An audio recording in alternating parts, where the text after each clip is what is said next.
اللہ تعالیٰ نے اپنے دین کی حفاظت کی ذمہ داری لی ہے اور اس کے لیے شرعی اسباب بھی مہیا فرمائے ہیں، اس کے شعائر کی حفاظت بھی لازمی قرار دی ہے۔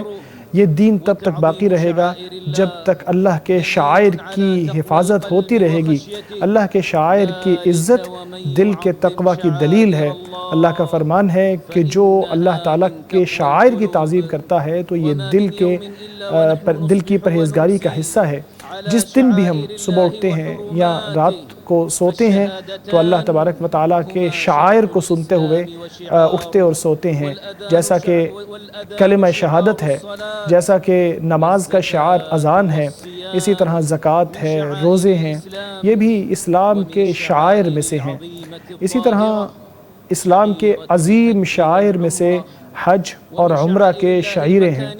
اللہ تبارک و تعالیٰ کے جگہ سے متعلقہ شعائر میں مزدلفہ اور منا اور عرفات اور ملتزم اور اللہ تعالیٰ کا یہ عظیم گھر جس میں نماز ادا کرنا 1,00,000 نماز کے برابر ہے، جو اس کے علاوہ کہیں اور ادا کی جائیں۔ اس کی تعظیم اور اس کا احترام اور اس کی تکریم کا علم یوں ہوتا ہے کہ اللہ تعالیٰ نے اس کو اپنی طرف منسوب کیا ہے۔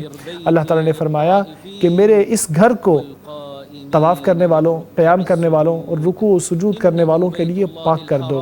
یہ ہے اللہ تبارک و تعالیٰ کا عظیم گھر کہ جس کی طرف لوگوں کے دل بڑھتے چلے آتے ہیں، روحیں اس کے ساتھ جڑی رہتی ہیں۔ یہ بیت اللہ ہے، یہ اللہ کا وہ محترم گھر ہے جس کی تعظیم سے اسلام کی تعظیم ہوتی ہے۔ سلف صالحین اللہ کے گھر کو بڑی عزت اور احترام کی نظر سے دیکھتے تھے، اس کی بڑی تعظیم کرتے تھے۔ جس طرح اس میں نیکیوں کا اجر بڑھتا ہے، اس طرح اس میں کیے جانے والے گناہ بھی زیادہ حرام ہیں اور ان کا گناہ بھی زیادہ ہے، اور یہاں کا احترام بہت اہم اور قدیم ہے۔ نبی اکرم صلی اللہ علیہ وسلم کا فرمان ہے، اللہ تعالیٰ نے اس شہر کو، مکہ مکرمہ کو محترم قرار دیا تھا اسی دن جس دن اس نے زمین و آسمان کو پیدا کیا تھا۔ یہ قیامت تک اسی طرح محترم رہے گا۔ یہاں کے شکار کو بھگایا نہیں جاتا، یہاں کے خالی علاقوں کے اوپر بھی کچھ نقصان نہیں پہنچایا جائے، اور یہاں گری ہوئی چیز کو بھی نہ اٹھایا جائے سوائے اس شخص کے لیے کہ جو اس کو مالک تک پہنچانے کی نیت سے اسے اٹھا لے۔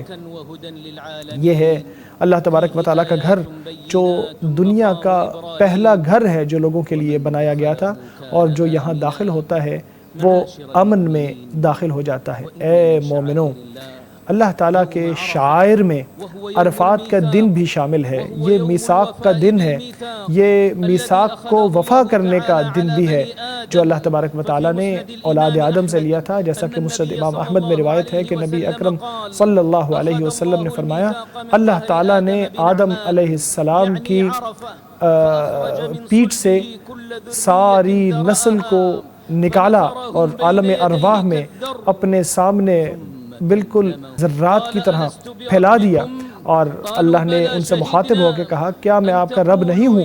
تو ان سب نے کہا کہ ہاں، آپ ہی ہمارے رب ہیں۔ ایسا نہ ہو کہ قیامت کے دن تم یہ کہو کہ ہم اس بات سے غافل تھے۔ عرفات کے دن ہمارا پروردگار آسمان دنیا پر اپنی کبریائی اور عظمت کے مطابق آتا ہے، پھر اہل موقف یعنی اہل عرفات کے حوالے سے اپنے فرشتوں کے سامنے فخر کرتا ہے، اور ان لوگوں کے حوالے سے فرماتا ہے کہ جو عرفات کے اندر موجود ہوتے ہیں اور اس کے علاوہ جو وہاں موجود نہیں ہوتے۔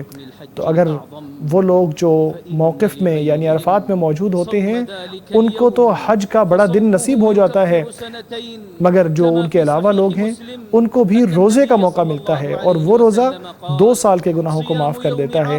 نبی اکرم صلی اللہ علیہ وسلم کا فرمان ہے کہ عرفات کے دن کا روزہ میں اللہ تبارک و تعالیٰ سے امید رکھتا ہوں کہ اللہ اس روزے سے گزشتہ سال کے گناہ اور اگلے سال کے گناہ معاف فرما دے۔